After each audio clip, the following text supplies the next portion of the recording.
ಸಂಗ್ರಹ, ಇದು ವಿಸ್ತಾರ. ಹಾಂ, ಏನಾಯ್ತೀಗ?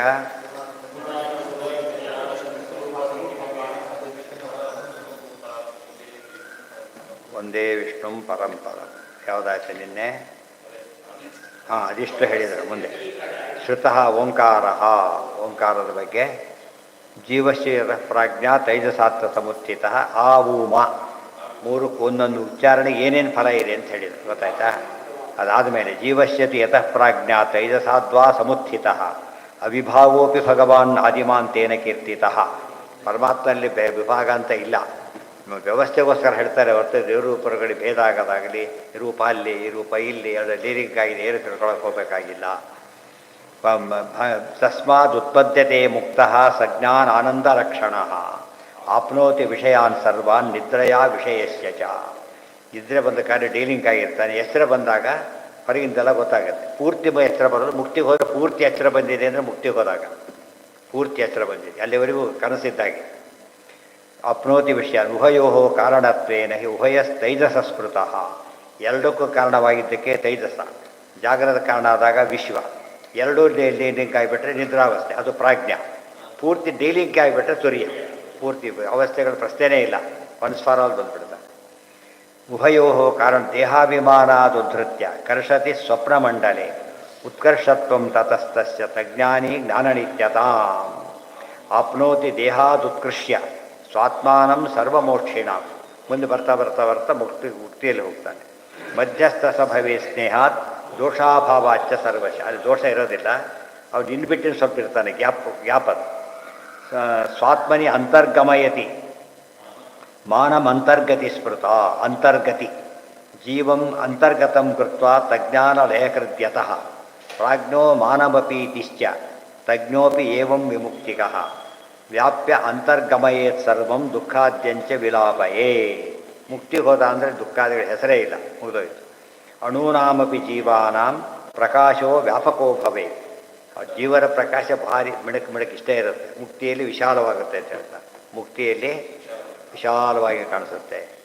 ಅಂಡಮಾತ್ರೇ ಬಹಿಶ್ಚಾಪಿ ದೇವತಾನಾಂ ಯಥಾಕ್ರಮ.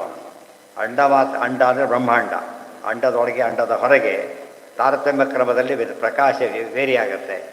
ಅಥವಾ ಅಂತರ್ಗಮನಂ ಮುಕ್ತೌ ಜೀವೇಶು ಜಗತ್ತೋ ಭವೇತಿ ಬ್ರಹ್ಮತರ್ಕೆ. ಆದ್ದರಿಂದ ಮುಕ್ತಿಯಲ್ಲಿ ಅಂತರ್ಗಮನವಾಗೋದ್ರಿಂದ ಪೂರ್ಣ ಪ್ರಕಾಶ ಅಭಿವ್ಯಕ್ತವಾಗುತ್ತೆ ಅಂತ. ದೇವತೆಗಳು ಪ್ರಕಾಶ ಇದೆ, ಅವತಾರ ಮಾಡ್ತಾರೆ, ಕಡಿಮೆ ಆಗಿಬಿಡುತ್ತೆ.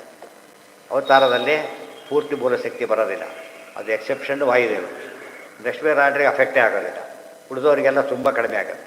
ಅದು ಅಂದರೆ ಎಷ್ಟಿರಬೇಕು ಅಷ್ಟಿರೋದಿಲ್ಲ. ಒಬ್ಬ ಭಾರಿ ಶ್ರೀಮಂತ ಯಾರು ಬೇರೆ ಊರಿಗೆ ಹೋಗಿರ್ತಾನೆ, ಜಾಸ್ತಿ ಎಲ್ಲ ಒಯ್ದಿರ್ತಾನೆ, ಜೊತೆಗೆ ಕಡಿಮೆ ಆಗಿರುತ್ತೆ. ಗೊತ್ತಾಯ್ತಾ? ತೈಜಸಸ್ಯ ಉತ್ತಮ ತೈಜಸೋ ಎಲ್ಲ ಆಯ್ತಾ? ಹಾಂ, ತೈಜಸಶ್ಚೋತ್ತ ವಿಜ್ಞಾನಿ ಉತ್ಕರ್ಷೋ ವಿದ್ಯತೆ ಸ್ಫುಟ ಮಾತ್ರಾ ಸಂಪ್ರತಿಪತ್ತೌ ಸ್ಯಾದುಭಯತ್ವಂ ಯಥಾ. ಮಾತ್ರಾ ಸಂಪ್ರತಿಪತ್ತೌ ಅಂಶಧ್ಯಾನೇ ಆದಿಮತ್ವಂ ವಿಶ್ವಸ್ಯ ವಿದ್ಯತೆ. ಪೂರ್ತಿ ಮುಗಿದ ಹೋದರೆ ಒಂದು ಭಾಗ ಮಾಡಿದಾಗಾಯ್ತು ಅಷ್ಟೆ. 3 ವರ್ಷದ ಕೋರ್ಸಲ್ಲಿ ಒಂದೇ ವರ್ಷ ಮಾಡಿದರೆ ಏನಾಗುತ್ತೆ, ಅಲ್ಲಿಗೆ ಇನ್ಕಂಪ್ಲೀಟ್ ಆಯಿತು. ಆ ಊ ಮ 3 ಹೇಳಿದ ಒಂದು ಕೋರ್ಸ್ ಓಂ ಅಂತಾಯಿತು. ಹೇಳದೆ ಹೋದರೆ ಅಲ್ಲಿ ಬ್ರಾಕ್ ಹೊಡೆದ್ರೆ ಅವ್ನು ಪೂರ್ತಿ ಸ್ಥಿತಿ ಬರೋದಿಲ್ಲ. ಪೂರ್ತಿ ಮುಗಿಸ್ಬೇಕು. ಉತ್ಕರ್ಷೋ ವಿದ್ಯತೆ ಸ್ಫುಟಂ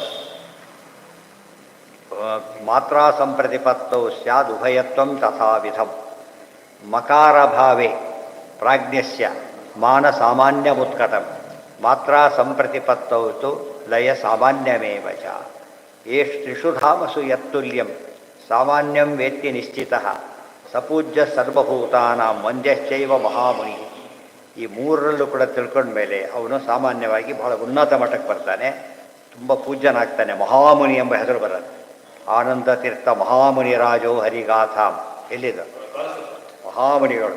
ಅದು ಇದು ಒಬ್ಬ ಸಾಮಾನ್ಯ ಮಹಾಮುನಿ ಬೇರೆ, ಪಿ ಎಚ್ ಡಿಯಲ್ಲೂ ಎಲ್ಲ ಒಳ್ಳೆ ಕ್ವಾಲಿಟಿ ಇರೋದಿಲ್ಲ. ಆ ಥರ ಭಾರಿ ಮಹಾಮುನಿಗಳು ಅಂದರೆ ಇದು. ಅದಕ್ಕೆ ಮಹಾಮುನಿ ಕೃತೆ, ಶ್ರೀಮದ್ ಭಾಗವತೆ ಮಹಾಮುನಿ ಕೃತೆ. ಇವರು ಮಹಾಮುನಿಗಳು ಅಂದರೆ ಮುನಿ, ಮಹಾಮುನಿ, ಲೆಕ್ಚರರ್, ಪ್ರೊಫೆಸರ್ ಅಂತೀವಲ್ಲ ಹಾಗೆ.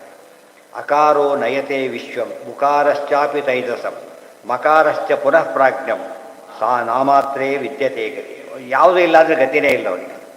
3ರಲ್ಲಿ ಒಂದು ಗೊತ್ತಿಲ್ಲ ಅಂದರೆ ಗತಿನೇ ಇಲ್ಲ. 3 ಗೊತ್ತಿದ್ದರೆ ಪರ್ಫೆಕ್ಟು, ಮಧ್ಯ ಗೊತ್ತಿದ್ದರೆ ಆಂಶಿಕ. ಆಂಶಿಕವಾದದ್ದು, ಅದು ಪೂರ್ಣ ಫಲ ಕೊಡೋದಿಲ್ಲ. ಪ್ರತಿ ದಿವಸಂ ಪ್ರತಿ ವಿಭಾಗ ಏಕೀಭಾವಶ್ಚ ವಿದ್ಯತೆ ವಿಶ್ವಾದೀನ. ಪ್ರತಿನಿತ್ಯ ಪರಮಾತ್ಮ ಹೀಗೆ ಮಾಡ್ತಾನೆ, ಎಚ್ಚರಿಸ್ತಾರೆ, ಮರೆಸ್ತಾರೆ, ಸ್ವಲ್ಪ ಕನಸು ಕಾಣಿಸ್ತಾರೆ, ಡೈಲಿ ಪ್ರೋಸೆಸ್ ಇದ್ದೇ ಇರ್ಬೋದು. ತುರಿಯಶ್ಚ ತನ್ನ ವಿದ್ಯತೆ, ತುರಿಯ ಅವಸ್ಥೆಯಲ್ಲಿ ಏನಿಲ್ಲ, ಒಂದೇ ಮುಕ್ತಿ ಹೋಗಿರ್ತಾನಾದ್ರಿಂದ ಈ ಮೂರು ಅವಸ್ಥೆಗಳಿಲ್ಲ, ಒಂದೇ ಅವಸ್ಥೆ. ವಿಶ್ವಾದಿ ವಿದ್ಯತೆ ಇತ್ಯತು ಗಮ್ಯತ್ವಮಪಿ ನಾಸ್ತಿ ಇತ್ಯಾಶಂಕಾಂ ನಿವಾರಯತಿ ಅಗತಿರ್ನ ವಿದ್ಯತೆ ಆತ್ಮಾನಂ ಸಂವಿಶತಿ. ಎಲ್ಲೋ ಆಗೋದಿಲ್ಲ, ದೇವ್ರ ಹತ್ರ ಹೋಗ್ತಾನೆ ಅಂತ ಏನೂ ಆಗಿಬಿಡೋದಿಲ್ಲ, ದೇವ್ರ ಹತ್ರ ಹೋಗ್ತಾನೆ. ಆದಿಮತ್ವೇನ ಸಾಮಾನ್ಯಂ ಉಪಾಸ್ಯೇನ ಭವೇದಿತಿ ಉಪಾಸಕಸ್ಯ ಪಂಚ ಸಂಜಾನನ್ ಸರ್ವಬಂಧೋ ಭವೇತ್ ಪುಮಾನ್. ಈಗ ತಿಳ್ಕೊಂಡಾಗ ಅವನು ಕೋರ್ಸ್ ಮುಗಿಸಿದವನಿಗೆ ಗೌರವ ಸಿಗುತ್ತಲ್ಲ, ಅದು ವಿಶಿಷ್ಟವಾದ ಗುರಿ ಸಿಗುತ್ತೆ, ಮಾನಿತನಾಗ್ತಾನೆ. ಸಾಮಾನ್ಯತ್ರಯಮೆಪ್ಪೇತತ್ ತುಲ್ಯಂ ಮುಕ್ತಿಗತತ್ವತಃ ಅಮಾತ್ರತ್ವಂ ತುರೀಯಸ್ಯ ವಿಭಾಗಾತ್ ದಿನೇ ದಿನೇ ಜಾಗ್ರದಾದೇರಕರ್ತಾಪಿ ಗಮ್ಯೋಸೋ ಜ್ಞಾನಿನಾಂ ಭವೇತ್. ಈ ತುರಿಯ ಮಾತ್ರ ಬಂದ ಮೇಲೆ ಯೋಚನೆಯೇ ಇಲ್ಲ, ಸಿದ್ಧಿ ಮುಗಿದೋಗಿದೆ. ಆದಿಮತ್ವಾದಿ ಸಾಮಾನ್ಯಂ ತುಲ್ಯಂ ಮೋಕ್ಷೋಪಭೋಗ್ಯತಃ ಅಮಾತ್ರತ್ವಂ ತುರೀಯಸ್ಯಾಪಿ ಅವಿಭಾಗಾತ್ ದಿನೇ ದಿನೇ. ಆದಿಮತ್ವಾದಿ ಸಾಮಾನ್ಯಂ ತುಲ್ಯಂ. ಆದಿಮತ್ವ ಅಂದರೆ ಪ್ರಾರಂಭವಾಗುವಿಕೆ ಎಂಬುದು ಎಲ್ಲರಿಗೂ ಕಾಮನ್. ತುರಿಯ ಎಂಬುದು ಎಂಡಾದ, ಅಲ್ಲಿ ಪ್ರಾರಂಭವಾಗುವಿಕೆ ಪ್ರಶ್ನೆ ಇಲ್ಲ, ಎಂಡದಾದ್ದರಿಂದ ಇಲ್ಲಿ ಪ್ರಾರಂಭ ಅಂತ ಕೆಳಗಿಲ್ಲ. ಅಲ್ಲಿಗೆ ನಾಲ್ಕನೇ ಖಂಡ ಮುಗೀತು. ಮುಂದಿನ ಖಂಡ ಅದು ನಾಳೆ ನಾಳೆ ನಾಳೆ 10 ನಿಮಿಷಕ್ಕೆ ಹೋಗೋದು, 10 ನಿಮಿಷಕ್ಕೆ ಹೋಗೋದು. ನೀವು ಬರ್ದವ್ದು ಎಕ್ಸ್ಟೆಂಡ್ ಮಾಡಬೇಕಾಗುತ್ತೆ ಮತ್ತೆ.